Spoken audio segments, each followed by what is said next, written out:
रिफाही और मफाद आम्मा के कामों में ज़कात का माल लगाना ये जायज़ नहीं है। मसलन रिफाही ज़रूरत, रास्ता बन रहा है, कहीं पर पुल बन रहा है, या पानी की टंकी या दवाखाना, हॉस्पिटल या और भी कोई चीज़ तामीर हो रही है, तो इसमें ज़कात का रुपया पैसा लगाना जायज़ नहीं है।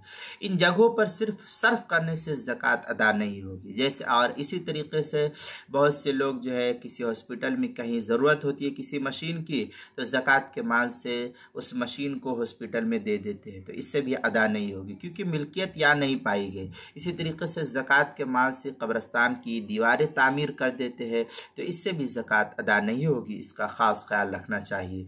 चुनांचे फतावा तातार खानिया में है, ला तसरुफ़ी फ़ी बिना मस्जिदिन व कंतरा व रिबातिन। ये फतावा तातार खानिया जो ज़करिया बुक डिपो देवबंद का हिंदी नुस्खा है, उसकी तीसरी जिल्द सफ़ा 208, फतावा हिंदिया उसकी पहली जिल्द सफ़ा 188, तबयीनुल हक़ाइक़ उसकी दूसरी जिल्द सफ़ा 120 पर नकल किया है।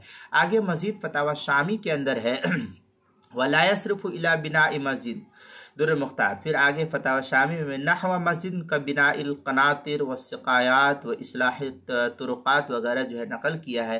फतावा शामी जो बैरूत का छपा हुआ नुस्खा उसकी तीसरी जिल्द सफ़ा 363, फतावा हिंदिया उसकी पहली जिल्द सफ़ा 188, किताबुल मसाइल उसकी दूसरी जिल्द सफ़ा 269 पर इसको नकल किया गया है, वहाँ भी देख सकते हैं।